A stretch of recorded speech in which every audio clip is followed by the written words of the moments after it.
लक्ष्मी का अपने घर में पूरा दबदबा था। हिटलर की तरह वो सारा काम अपने पति और बेटे से करवाती। धीरे धीरे उसके पति की तबीयत खराब रहने लगी। सुनो जी, अब आप बुजुर्ग हो गए हो, काम में भी अब हाथ आपके फुर्ती से नहीं चलते।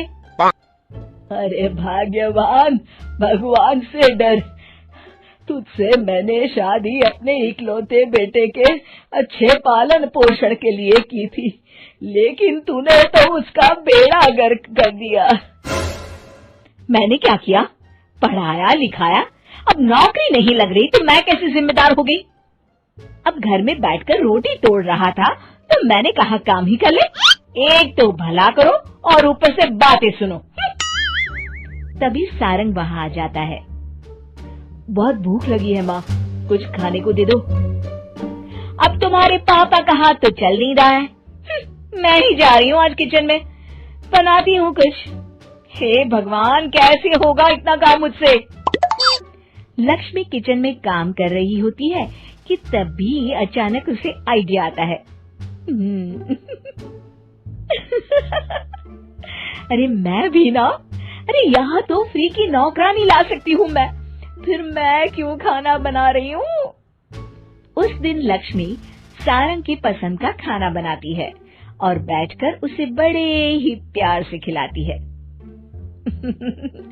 खा ले बेटा, खा ले, पेट भर के खा ले।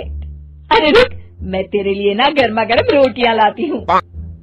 सारंग और उसके पिता एक दूसरे की ओर बड़े ही हैरानी से देखते हैं।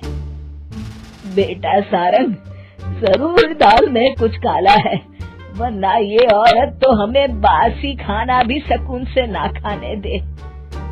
सुनील की बात लक्ष्मी सुन लेती है और जोर जोर से चिल्लाने लगती है। अरे हाँ, भलाई का तो जमाना ही नहीं रहा। एक तो आग में खुद को जलाकर तुम लोगों के लिए खाना बना रही हूँ और ऊपर से तुम्हें दाल काली लग रही है। अरे माँ, पिताजी का ये मतलब नहीं था, तुम बुरा मत मानो। अरे हाँ बेटा, तू कहता है तो मान लेती हूँ।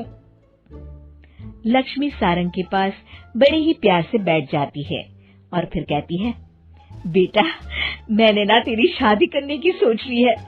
अब तेरे पिताजी के हाथ भी नहीं चलते, तो सोच रही हूँ तेरे लिए बीवी ले आऊं। अब पता नहीं ना मैं भी कब मर जाऊं। अब ऐसे भाग्य भी कहाँ है हमारे। क्या कहा? अरे हाँ, तुम तो चाहते ही हो कि मैं मर जाऊं, लेकिन मैं अपनी प्यारी बहू का चेहरा देखे बिना नहीं मरूंगी। हाँ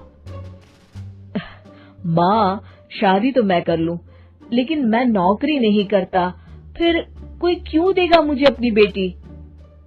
अरे क्यों नहीं देगा बेटी? इतना बड़ा घर, खेल खलियान है, किस चीज की कमी है हमारे पास? जो आएगी राज करेगी, राज। हम तो ना कर पाए राज, ये बोलो कि एक और नौकर तुम्हारे पास आ जाएगा। मैं कहती हूँ चुप हो जाओ। अरे खुद के घर का खाना बनाएगी तो क्या नौकरानी हो जाएगी? अब तुमसे तो किचन का काम होता नहीं, तो कोई तो करेगा ना। ठीक है माँ, तुम जैसा सही समझो बस। अब मेरी एक शर्त है, लड़की जो भी हो वो दिखने में कैसी भी हो या कहीं की भी हो, बस पढ़ी लिखी होनी चाहिए।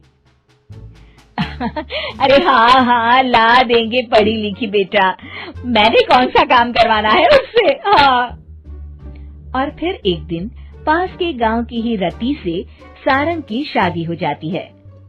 रति दिखने में बहुत ही सुंदर थी, साथ ही साथ काफी पढ़ी लिखी थी।